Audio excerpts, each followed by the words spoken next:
নির্দেশ বলবো না, বারবার ফোন করে ইরিটেট করা বলবো। ইরিটেট করা হচ্ছে, এটা কি কমপ্লেন কোথাও করেছেন যে আপনারা ইরিটেট করতে আপনাদের?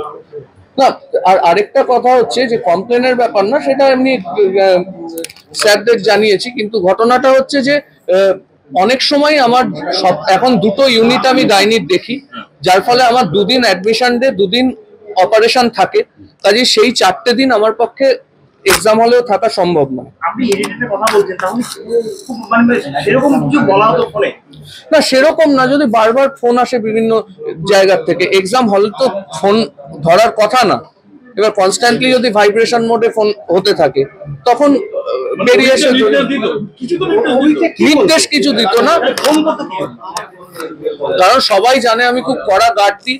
স্যার খুব কড়া গার্ড দিলে অসুবিধে ছেলে মেয়েদের, আমি সেগুলো কোনো তোয়াক্কা করতাম না বেশিরভাগ সময়। কিন্তু যদি আমার অ্যাডমিশন ডে বা অপারেশনের টাইম থাকতো, তখন আমি এমনিতেই যেতাম, হয়তো বেরোচ্ছি তখন কোনো একটা ফোন এলো এরকম, কিন্তু সেইটা কথা নয়। এক্সাম সিস্টেম আমি ব্যক্তিগতভাবে চাই it should be absolutely transparent এবং যথেষ্ট কড়াকড়িভাবে হওয়া।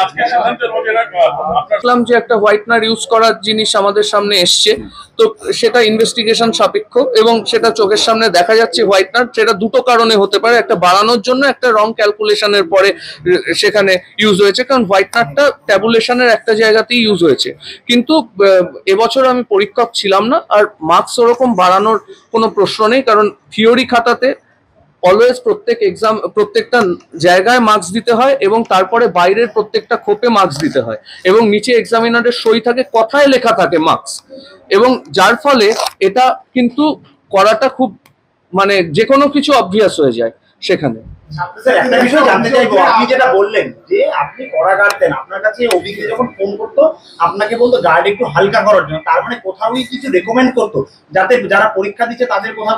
না, সেটা অন্যভাবে একটা আবদারেশ্বর বলতো, কিন্তু তার কোনো প্রভাব আমার মধ্যে পড়তো না। আমি যদি হলে থাকতাম, যেরকম ভাবে বেশিক্ষণ প্রথম কথা থাকতাম না, কারণ গাইনি পরীক্ষা যখন হয় বা পিজি পরীক্ষায় যে 4 দিন থাকে, সেখানে গাইনিও একটা সাবজেক্ট এবং আমি একজন subject teacher first half an আওয়ারের বেশি থাকতে পারে না। আর বাকি চেষ্টা করতো, কিন্তু আমার ক্ষেত্রে ব্যক্তিগতভাবে অত ফল হতো না। সেটা হতে পারে। এই শাহীন সরকার এর অভিযোগ যে টিএনসিপি ছাত্ররা যখন তাদেরকে হুমকি দিত এবং সেক্ষেত্রে আপনি তাদেরকে সাপোর্ট করতেন? কোনো রকমই সাপোর্ট করতাম না। যদি হুমকি কেউ দিত, তাহলে তারা যদি আমাকে বলতো, নিশ্চয়ই আমার কাছেও অনেকেই ধমক খেয়েছে,